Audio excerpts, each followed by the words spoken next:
Bismillahirrahmanirrahim.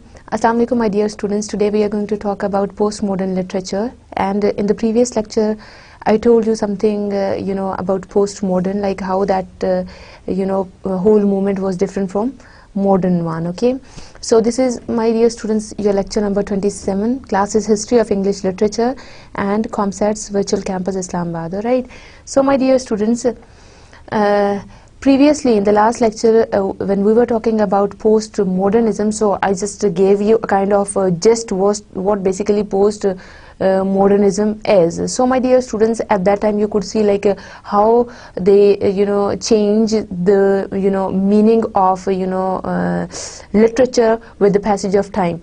Alright, so my dear students, I told you the definition of text, of literature, and how to perceive meaning, and role of pragmatics in interpretation of literature, and many other things as well. Okay, and how do postmodernists they perceive literature. Fine. So my dear students, we drew a comparison of postmodernism and modernism as well, like how far these two concepts are different from each other.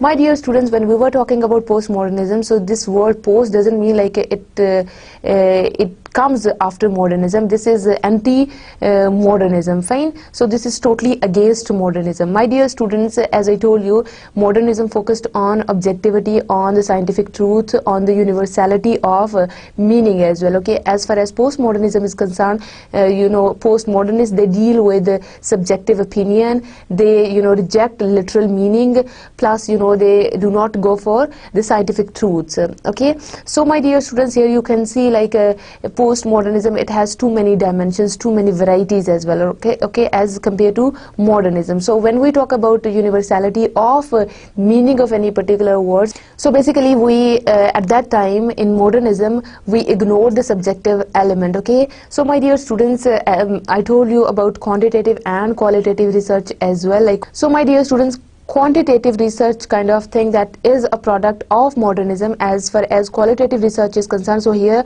we'll talk about that one. Okay, so in quantitative research what we do, like we measure something on the basis of its quantity, okay, in numerical form. So postmodernism approach, it fully rejects the modern doctrine of judging the data on the basis of quantity, on the basis of number. Okay, so here we are going towards another dimension that is known as anti-modernism as well. Okay, so today's lecture is also relevant to post-modern literature. Fine. So again, I just want to provide you the basis for modern literature, postmodern novel, and postmodern drama as well. Okay, postmodernism proclaims multicultural and multi-ethnic societies.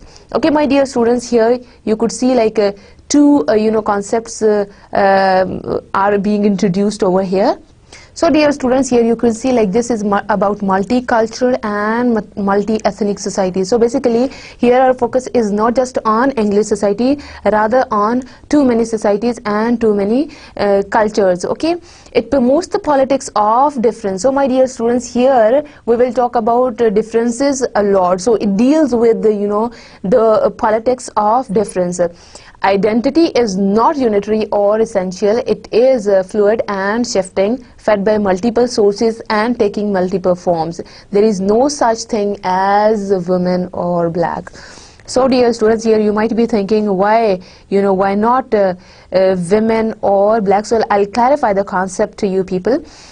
Basically, postmodernists, they think that there isn't any kind of identity which is unitary. So it is you could see a shifting process. Okay, so sometimes you have the power, sometimes you have any particular kind of identity, and after a few years you won't be having that one. So that is not in your custody permanently. So basically this identity is fed by multiple sources and multiple forms. So this is not formed by only one kind of thing or one form or one source. There are too many forces which are involved in the formulation of identity. So according to postmodernists, there isn't any concept of women or black. So my dear students, here you could see like when we talk about gender balanced society or gender in a society, so my dear students, usually most of the societies, they are male dominated, okay, so we ignore women. So my dear students, here you could see like they say that there isn't any kind of thing like women. So all human beings in a society, all individuals of a society, they are equal, okay. So my dear students, here you could focus on the word women in that regard, like we are not excluding women from literature, from politics, from any other thing, okay my dear students, or black. So my dear students, here again this postmodernism, it focuses on on different races, okay. There isn't any concept of black, for example white and black, white Englishman and black people. So my dear students, here in terms of minority, like women are in minority, or as far as literature is concerned, politics of any country is concerned, so women are always in minority. And black people, like we ignore their works because some of the works which are written by black people. So what is this? This is racism. So more postmodernism deals with these kind of issues like gender equality plus mixture of black and white people, okay. So my dear students, here just let me clarify one concept in front of you, like here usually we say man, women, white, black, right?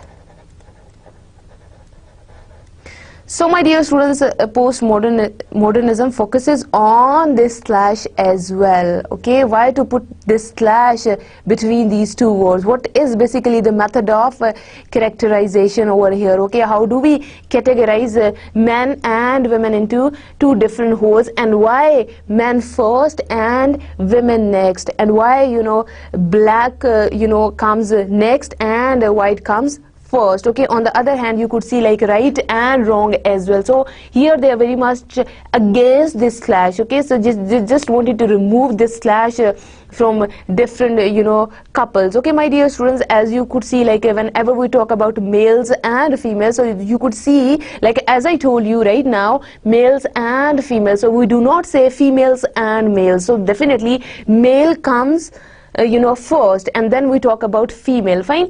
So but basically they they are very much against this distribution, and they say like there isn't any concept of women or black. So definitely they go for equality in the society. They emphasize on giving rights to all individuals of society, irrespective of their gender, of their race, or of their religion, fine. So my dear students, this was basically the soul of postmodernism, okay.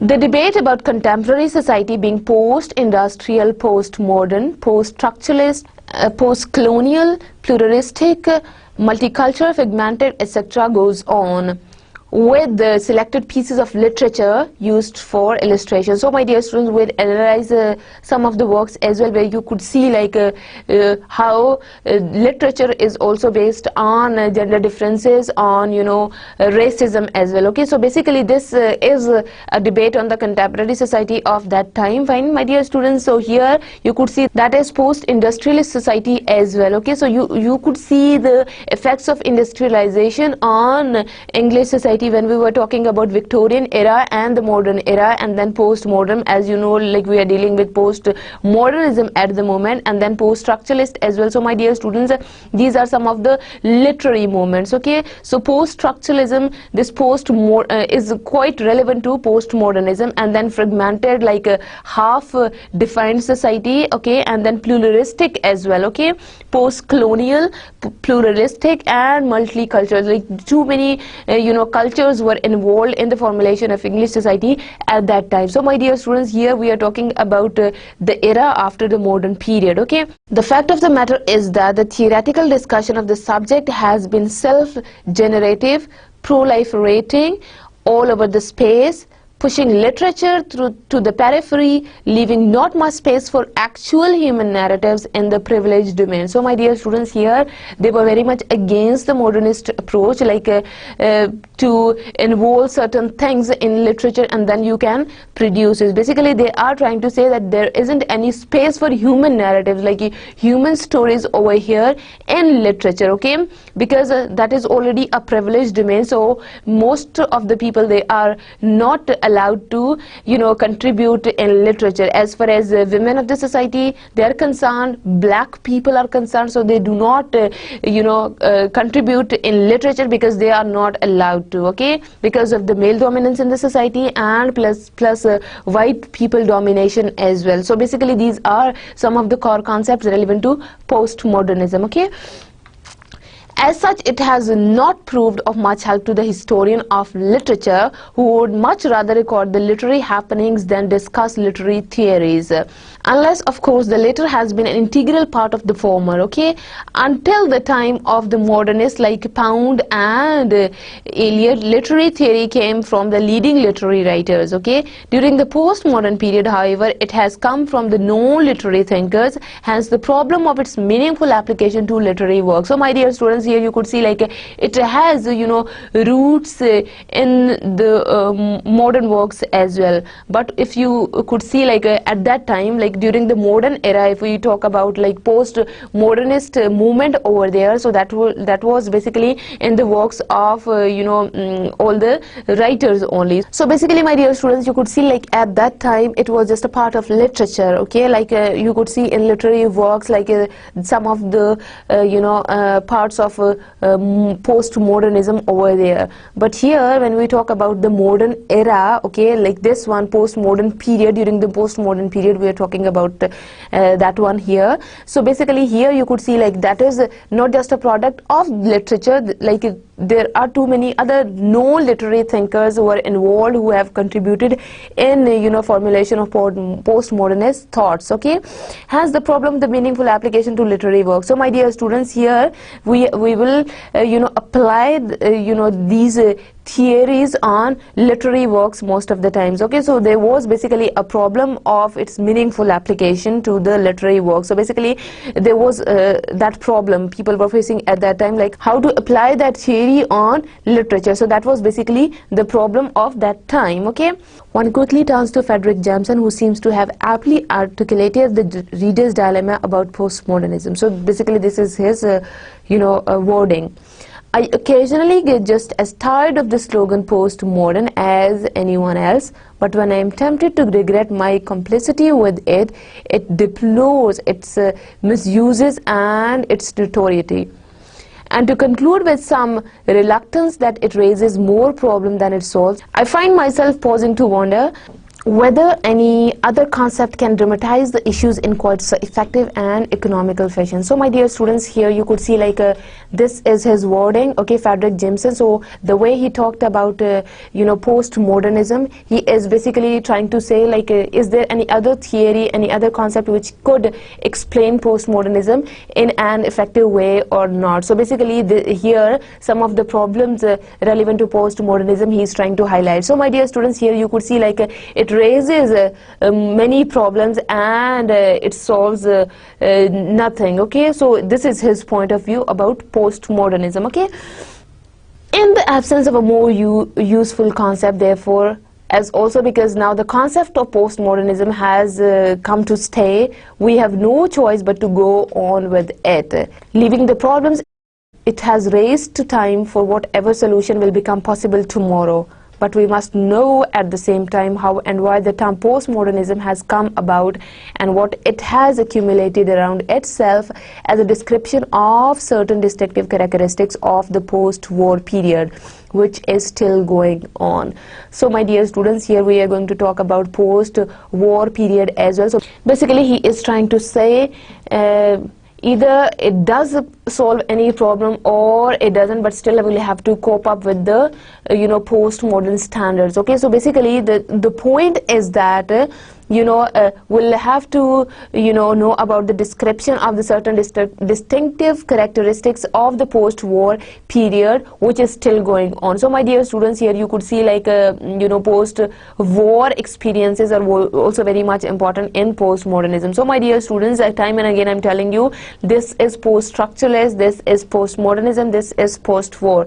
So everything, like you could see the prefix post over here time and again. Okay my dear students, so basically this is just a debate on postmodernism, what basically postmodernism is. And previously in the last lecture we talked about postmodern kind of literature over there, and we covered some of the theorists as well of that time. Okay, so my dear students, we are going to talk about one more theorist who commented on postmodernism. The growth of postmodernism, in the words of Charles Jencks, a major theorist of architecture and the originator of the term, has been a sinuous, even tortoise path, twisting to the left and then to the right, branching down the middle. It resembles the natural form of a spreading root or a meandering river that divides, changes course, doubles back on itself and takes off in a new direction. So my dear students, most of the people you could see like the theorists, even the originators of the term, or you could see like people who belong to different other domains of life, you could see like they are very much confused about this term. Okay, and they are saying like sometimes it leads you towards right, sometimes towards left, and sometimes it has to take something out of the middle. Okay, so basically this is you could see like the double nature of the postmodernism. Okay, so many people at that time, they were quite confused about this term, the postmodernism. Okay, so basically this quotation has been taken from a book. The name of the book is What is Postmodernism, and you could see the rest of the information relevant to book over here as well. It was published in London. Okay, and this is Academy editions, and that was published in 1986, and you could find out the information about postmodernism as it is information there on page number 2. Okay, we may cite and examine any number of definitions out of the innumerable available to us. Postmodernism proves slippery like a snake whose twists and twirls are impossible to pin down. So from the very inception of the term in Arnold Toynbee's A Study of History, that was published in 1947, the term has accumulated a lot of meanings, many of which are mutually contradictory. So my dear students, here you could see like in different books you could see like there isn't any fixed meaning of the word postmodernism. So here you could see like as we focused on subjectivity, we are rejecting literal meaning over here. So you could see like this word postmodernism has too many meanings as well. Okay, how then do we go about understanding the term, making sense of all that it has accumulated, as Tim Woods has rightly observed? So we'll talk about his definition of postmodernism as well. So my dear students, here you can see in this slide like the postmodernism has been compared with a snake. Like it has a very slippery nature, so it does not have any kind of fixed or static meaning. So basically this is the point. Okay, so now we are going to talk about like Tim Woods quotation about postmodernism. Okay, the prefix post suggests that any postmodernism is inextricably bound up with modernism, either as a replacement of modernism or as chronologically after modernism. Indeed, with postmodernism, post-feminism, post-colonialism and post-industrialism, that post can be seen to suggest a critical engagement with modernism rather than claiming the end of modernism to survive. Or it can be seen that modernism has been overturned, superseded or replaced. So my dear students, here you could see like the person tried to explain or try to point out the relationship between modernism and postmodernism over here. So my dear students, here what you have to keep in mind is that like what exactly is postmodernism. So basically that is after modernism, or that is anti-modernism. As you could see, different other terminologies over here, like post-feminism, post-colonialism, or post-industrialism. So basically that is a revolution against modernism, or that is just a reaction, or what basically is that. Okay, so my dear students, here you'll have to keep in mind, like you'll have to see time and again in the lecture today, like we are keeping, you know, modernism along with us while discussing postmodernism. So that is totally up to you. How do you differentiate modernism and postmodernism? Okay, so at the end of the lecture today, you'll decide like either postmodernism is against modernism, or you know, that is in favor of modernism, or what basically is the point. So why this is postmodernism? Why not any other name was given to this particular era? Okay.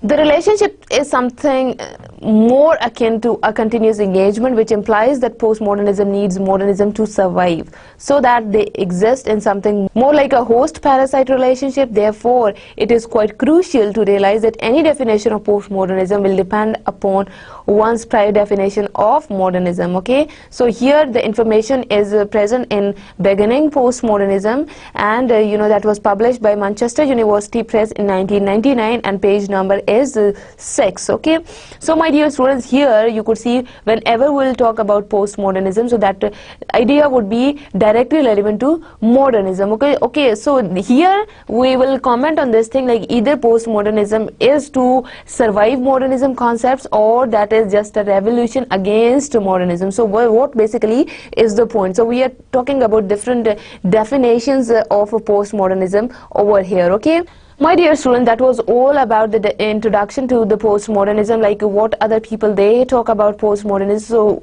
right now we are going to talk about some intellectuals. Okay, so we'll focus on the background over here in today's lecture, like what do they say about postmodernism, and we'll focus on their works as well. Okay, so we'll talk about this writer first. His name is Jean-François Lyotard. Okay, my dear students, I gave you the briefing about his concepts in the last lecture as well. Okay, when we were talking about Lyotard, his concept of postmodernism. So here we are again going with another debate about postmodernism according to his point of view.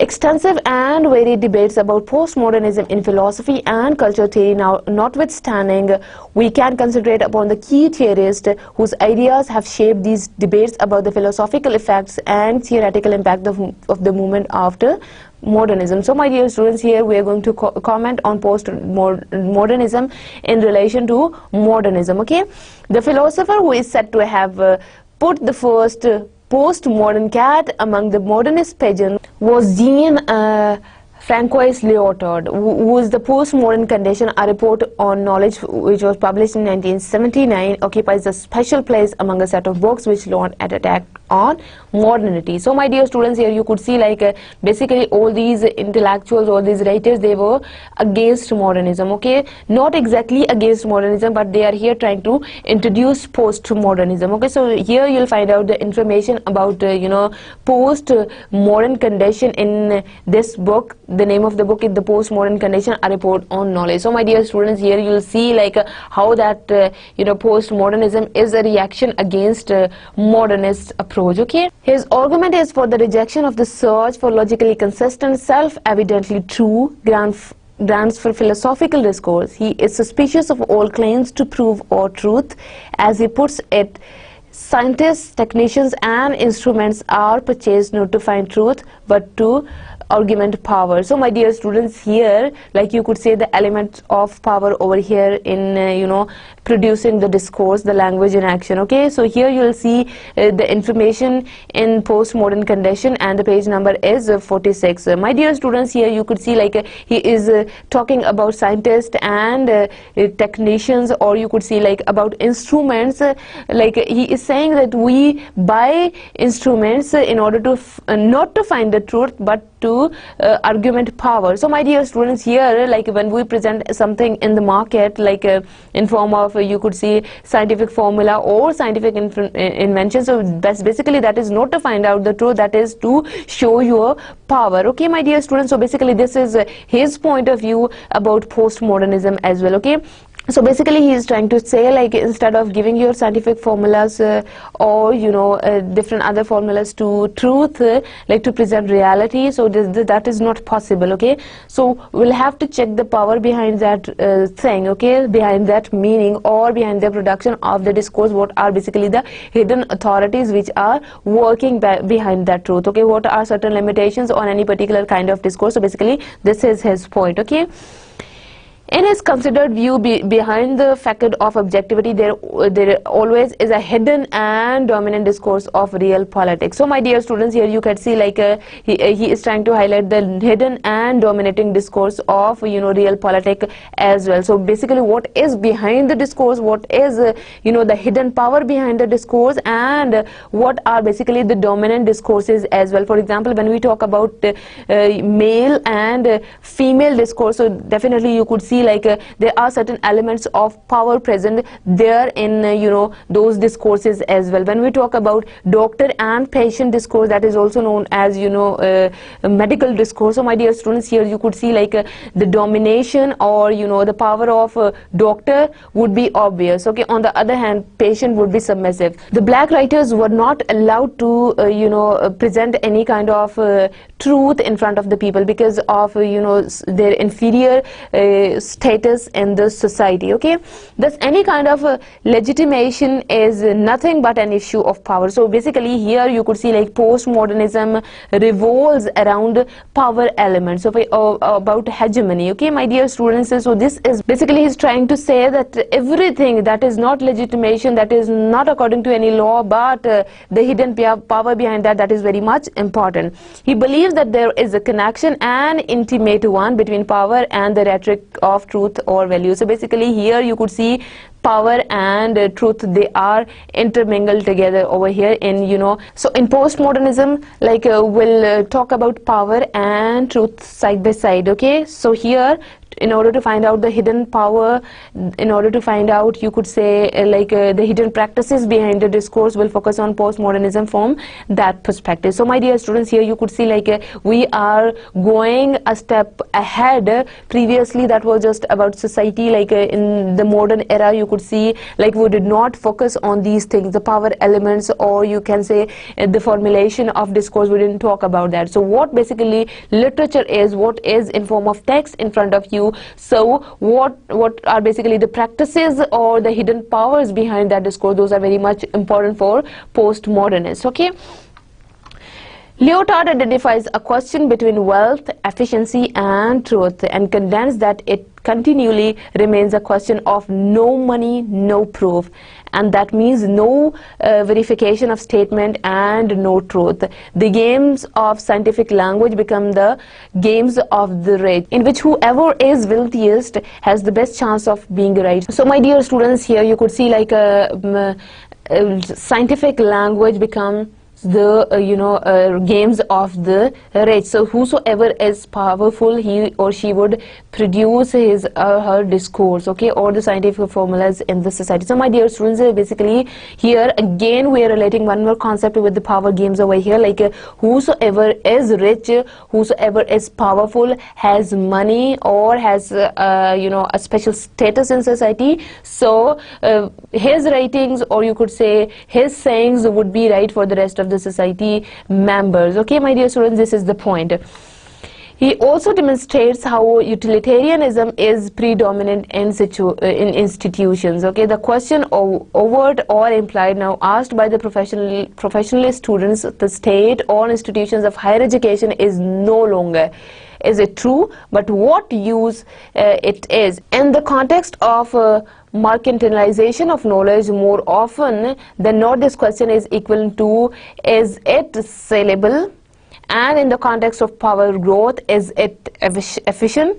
What no longer makes the grade is competence as defined by other criteria: true, false, just, unjust, etc. So my dear students, again here you can see two slashes: true and false, just and unjust. So who defines the boundaries, like something which is true, something which is false? So basically here we are supposed to highlight the power elements which are behind the production of the discourse. Okay, my dear students, so basically with the passage of time, it becomes the institutional power. For example, like the language of the politicians, with the passage of time, basically they are not individuals, or they are not some extraordinary beings in the society. Basically what they use, that is the institutional power. Okay, that is, you could see, like they have the position in society, no doubt, but behind that position what is working, that is the institutional power. For example, when we talk about court discourse, so what basically is behind that? The status of any judge is behind there. Okay, so who follows his or her orders in the society, that is according to the institutional power which that person has behind that discourse. So definitely other people are the followers. Okay, my dear students, here we are focusing on the inequality issues in the society. Okay, so as I told you before as well, like male and female, okay, just and unjust, true and false. So my dear students, who defines these boundaries? That is the slash between two words, that is true and false. So what is true? So that deals with the institutional power of any discourse, what is just or what is unjust. So here you will again see the information in postmodern condition, page number 51. Okay, from these ideas, Lyotard develops a narrative of the difference between modernist and postmodernist aesthetics, which does not conform to an historical period. In his argument, modernism is. So basically here he is commenting on modernism. An aesthetic of the sublime, though a nostalgic one, it allows the unpresentable to be put forward only as the missing content, but the form, because of the recognizable consistency, continues to offer to the reader or viewer matter for solace or pleasure. So basically modernist or you can say modern literature, that is just used for pleasure purposes, and you could see like there was some kind of gaps in that literature as well. So basically this is his point of view about modernism, that is just nostalgic one. Okay, that is an aesthetic of the sublime only. Okay, so my dear students, here you could see like how different authors, different theorists, different you can say critics, they talked about modernism along with postmodernism. Okay, the postmodern would be that which in the modern puts forward the unpresentable in presentation itself, that which denies itself the solace of good forms, that which searches for new presentations, not in order to enjoy them, but in order to impart a stronger sense of the unpresentable. So my dear students, here postmodernists, their focus is not just on what is being presented in form of literature or any other kind of thing. Here they focus on unpresentable as well. Okay, these are the power games, again I'm telling you. So what is presentable and what is not? What is basically the criteria of not presenting something? What is basically the formula of hiding something from public? So basically this is the focus of postmodernism. Okay, let me summarize Lyotard's point of view over here.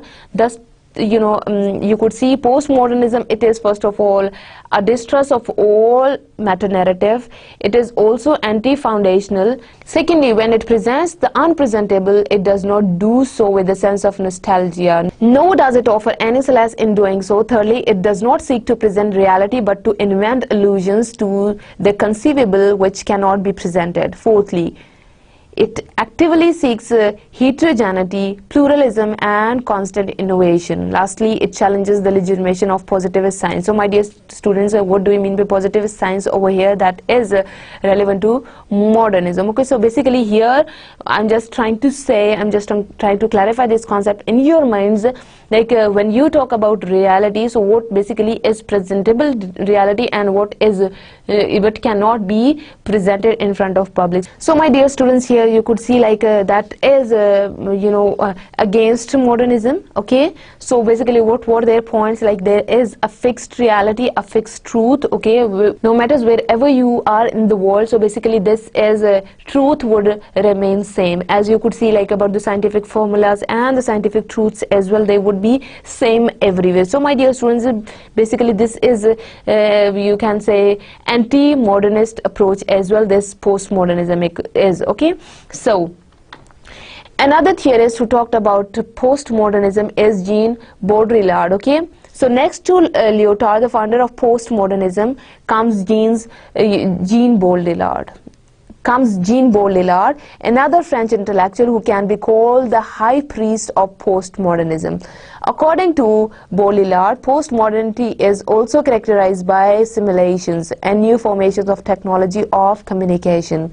His argument is that whereas earlier cultures depended on either face-to-face communication or later print, contemporary culture is dominated by images from the electronic mass media. So my dear students, here we are adding too many other things in discourse as well. Like he is commenting on the previous kind of communication, that it was face-to-face communication a lot, and then later on it was print kind of communication. And in contemporary society you could see like people are very much closer to each other due to electronic mass media. Okay, so they could communicate with each other, through internet. They could talk to each other, or they could at least listen to somebody on television. So with the passage of time, according to the advancements in technology, you could see like the approach is also being changed over here, of discourse, of thinking pattern, of writing pattern as well. So my dear students, this is a kind of simulation as well, and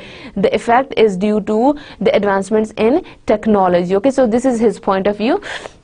It is like when we talk about images on television or on any other screen, so you could see over there like reality becomes more real. So what basically do we mean by this one is like it becomes more real. How? Because you perceive the signals. Okay, you perceive like the signals of any image, and then you store that image in your mind, and then you present the truth, or you'll be able to define the reality, or you'll be able to define the truth, what basically is behind that. So here my dear students, you have the margin of thinking in the postmodernism. Okay, on the other hand, if we talk about postmodernism, so definitely this is not any kind of static approach. So you have too many dimensions over here, element of subjectivity are also present over here. So it is totally up to the reader, up to the observer, how he or she can look at something. Okay, in his view, the demarcation between simulation and reality implodes, and along with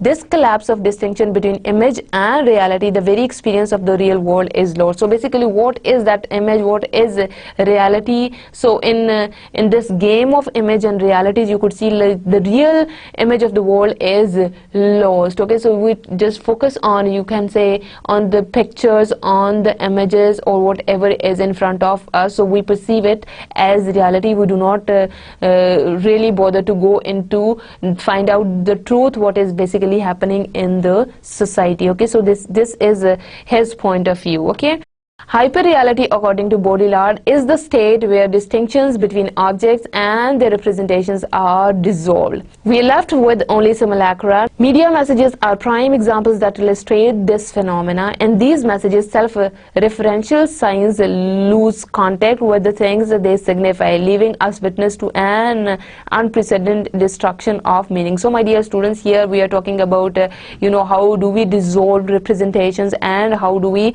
destruct the meaning as well. Okay, so due to anything which is presented on television, on any other kind of media, so you would see like we are far away from reality. We do not know the reality as such, so we'll definitely will have to check certain truths which are behind that represented reality. So basically this is you can say one of the major themes of postmodernism as well. Okay, Advertisements present manipulated images to float a dream word only to trap the viewer for the sales of consumer goods. So my dear students, you might have seen too many advertisements, everywhere on television, might be on, billboards. So you would see like they are made in order to catch the attention of the viewers. Okay, definitely you will see like the negative elements of anything. For example, when we talk about any product, so you would never see like the side effects of any product there on the billboard or on television in the advertisement. So my dear students, basically this is just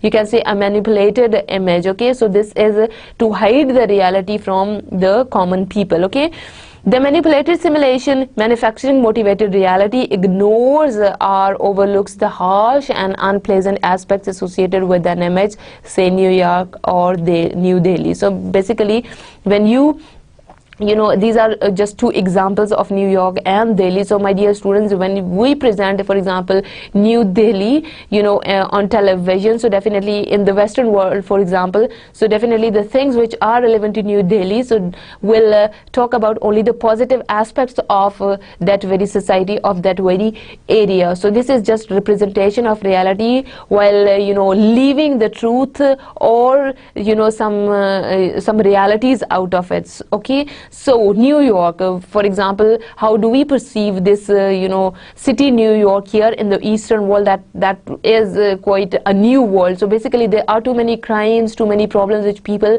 they're facing over there in New York, but we are not familiar with it. But because the way we are perceiving the reality and the way that reality is presented in front of you, it is without any flaw. This is without having any kind of negative images of New York. So that might be the reason that we are away from reality, we are away from the the truth behind that. So basically this is simulated reality, this is you can say manipulated reality as well, because we see it on television, we see it on internet only, and that is a kind of manipulated reality. How? Because we do not go and observe ourselves what is basically happening there in New York or in New Delhi. Okay, my dear students, so this is basically an age of advancement, an age of electronic mass media. So due to the advancements in these fields, you could see like we are perceiving a manipulated reality, and what is behind the reality, what is the real scene of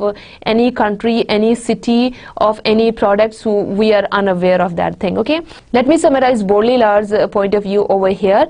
Consequently, the images of sparkle and light casually erase the urgent socio-economic problems. His conclusion is that television is the principal embodiment of these aesthetic transformations, where the implosion of meaning and the media result in the dissolution of TV into life, the dissolution of life into TV. Simulations, New York. So the information is present in the book Simulations. Okay, and you could see that was published in New York, and the year is 1983, page number 55. So basically we are far away from our embodied experience over here. We just perceive the reality that is presented on television. Okay, so basically that was the gist of, you can say, postmodernism over here, like in order to find out the truth behind any kind of presented reality. So that is very much important. Okay,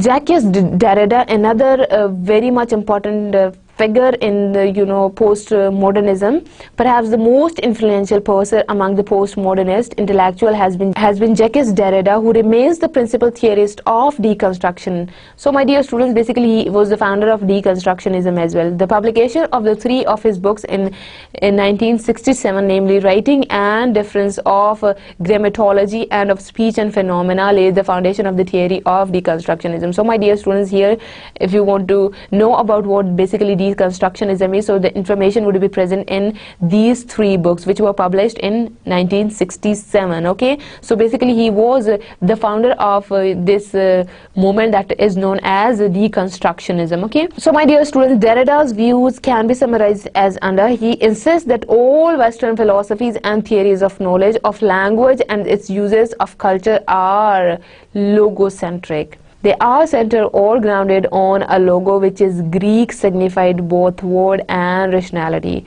Using a phrase from Heidegger, he says that they rely on the metaphysics of present. So basically what is present, that is important for most of the people. What is absent, so we do not go for that. So basically this is the soul of deconstructionism as well. Okay, so we'll have to analyze something which is present in terms of what is absent from the scene. So basically this is you could say the major themes which is present there in deconstructionism. Okay, according to him, these philosophies and theories are logocentric, as I told you before, in part because they are phonocentric, okay, that they, in other words, grant implicitly or explicitly logical priority or privilege to speech over writing as the model for analyzing all discourses. So my dear students, here you could see like what do we prioritize, what do we think is important, so we just highlight that thing. So basically which are less important for us, so we do not give priority to those things. So here my dear students, in the last two lines you can see like to speech, privilege to speech over writing as the model for analyzing all discourses. So basically we give priority to speech as compared to writing when analyzing any kind of discourse, that is language in action. Okay, Derrida's explanation for logo or presence is that it is an ultimate referent, a self-certifying and self-sufficient ground or foundation which is available to us totally outside the play of language itself. In other words, it is directly present to our awareness and serves to center, that is to anchor, organize and guarantee the structure of the linguistic systems. So my dear students, here you could see like a logo in his definition of logo or presence, you could see like that is the ultimate reference as well, that is the self-certifying thing. So my dear students, here you could see like whatever is presented in front of you in form of reality, like this is reality, that is something that is self-certifying. Here we cannot ignore the element of subjectivity from anything. Okay, so that is self-certifying kind of thing or self-sufficient ground as well. So whatever is in your approach, whatever you think should be presented, so you just present that thing and you ignore the rest of the things from the text or while writing any kind of thing or while speaking about any topic. So definitely you ignore all those things. Okay, what is basically in the center of that reality, that is text, but all the other linguistic features which are attached with the text, so definitely that is the responsibility of the reader or of the critic to analyze all the aspects and in order to find out the reality behind any kind of text. All right, Derrida questions all those philosophies, for example, like of hiding the truth, of presenting anything, who are basically the hidden powers behind it, and shows how untenable these premises are. His alternative conception is that the play of linguistic meanings is undecidable in terms derived from Saussures' view that in a significant system which is language, so basically according to Saussure, language is a science system. Okay, both the signifiers and the signifieds of their seeming identities, not to their own inherent or positive features, but to their differences from other speech sounds, written marks or conceptual signification. So my dear students, here you could see like two concepts from Saussurian, you could say science system, that is signifiers and signified. Okay, when we talk about linguistics or applied linguistics, so you'll have to keep these two concepts as well. Okay, so basically these are you could see like not the inherent positive features, okay, but to their differences. So basically they are not in terms of relevant features or the positive features only, so you'll have to observe the differences as well as far as the language of any text is concerned. So basically it deals with the conceptual significations as well. So my dear students, by keeping in view these things while analyzing a text or you could say a speech, you'll have to keep in mind certain other aspects in order to highlight some of the hidden practices behind that one. These can be different marks, different poses in the conversation, or you could say through punctuation marks, the kind of vocabulary that has been used in in any kind of a work, or you could see like the written marks. So these written marks, they just give you the clue about the hidden practices behind the text. So basically, while analyzing the text, this postmodernism is a kind of doctrine which you have to keep in mind when you analyze postmodern literature. Okay, so dear students, here you could say like his most influential concept has been that of difference. So what is basically different, okay, between, for example, men and women, about their ideologies, about their way of living, about their concepts, about their philosophies. So for Derrida, that thing is very much important. So my dear students, the point is that by keeping in view different philosophies, different theories, you'll be able to analyze postmodernism, or you could say postmodern literature, in a quite good way. Okay, any utterance, therefore, oral or written, can be subjected to any number of interpretations depending upon the reader's ability to play with the various possible meanings each word is capable of yielding. This view of language and meaning has had great impact on both literary criticism as well as literary writing. Postmodernist texts as well as interpretations decenter and subvert the conventional or settled meanings and values of any given story or situation, concept or construction, system or structure. So basically, my dear students, here you could see like there are as many interpretations of any text as many readers we have. So basically, here we are again trying to highlight the concept of subjectivity which is present in the postmodern doctrine. So my dear students, here you could see like the background of the reader is also very much important in interpretation of meaning, along with you could say the psychology of the writer who is writing and the overall context of writing, that is very much important. So my dear students, here you could see like it leads you toward literary criticism plus literary writings as well. So what you have to keep in mind is that like here postmodernists, they are very much against the settled meaning, or you could say the settled values which are given to any kind of word. So my dear students, here they say like meanings, they are not stable, they are not static. So with the passage of time, according to different kinds of interpretation, like meanings would be changed. Okay, also there is no limitation of defining the meaning of any word or of any extract. So basically this is the belief of the postmodernism. So my 1 2 3. So basically this is the belief of the postmodernism. Okay, some of Derrida's skeptical procedures have been quite influential in a deconstructive literary criticism as well as in feminist, post-colonial and post-structuralist creative compositions. One of these is to subvert the innumerable binary oppositions such as man/woman, soul/body, right/wrong, white/black, culture/nature, etc., which are essential structural elements in logocentric language. So my dear students, here this is like he talked about binary oppositions a lot. Okay, so what is basically the criteria of categorizing man and women? So what basically is the concept behind it? Like if we do categorize man and women into different domains of life. So basically this is very much important. So he was just trying to remove that binary opposition.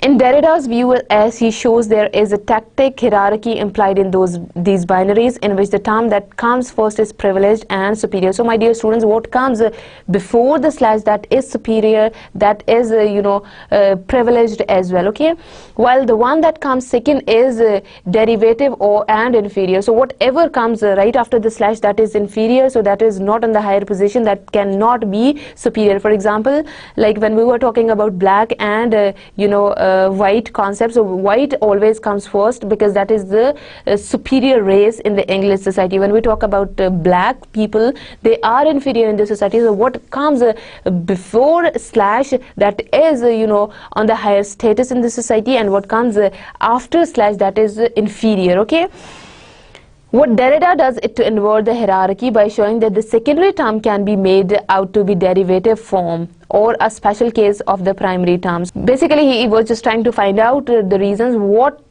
are the reasons which which have made the second term, that is after the slash, derivative or inferior. So this is a question from the reader. Okay, so this is totally up to the reader how to differentiate behind it and how to find out the reasons behind that reality.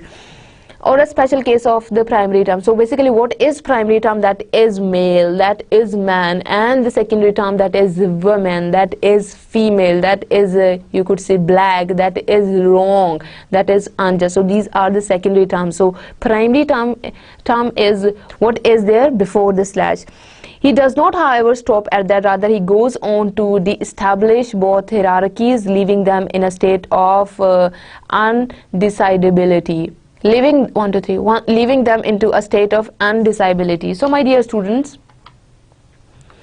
that was all about binary oppositions, like what are the reasons which are behind those terms which have made them inferior or superior. So this is basically a point to remember as far as Derrida is concerned. Okay, the most influential of these has been Paul, the man whose allegories of reading was the earliest application of Derrida's concepts and procedures. So basically, he was the first person who in his work Allegories of Reading for the first time applied Derrida's concepts and procedures in his work.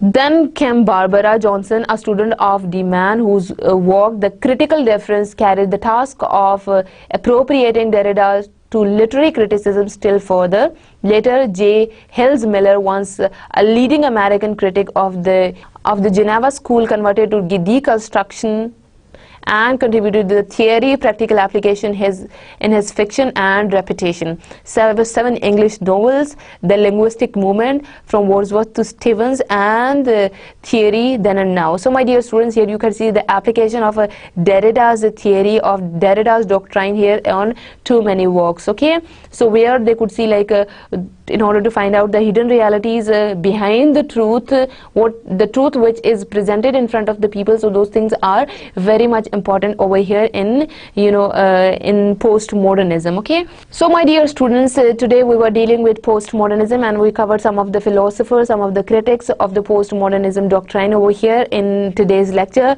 So we'll continue with some more critics or some more theorists who presented their views as far as postmodernism is concerned in the next lecture. So my dear students, as you know that this postmodernism movement, that is very much important in the history of English literature, because we are going towards another you can say domain in the history of English literature as far as postmodernism is concerned. So we'll continue our discussion with the with postmodernism again in the next lecture as well, where we will focus on some other theorists like Michael Foucault, who has a very dominating position in postmodernism. Okay, my dear students, that was all about today. Hope you're enjoying learning postmodernism and the critical views of different theorists on postmodernism and modernism a lot. So my dear student, that was all about today.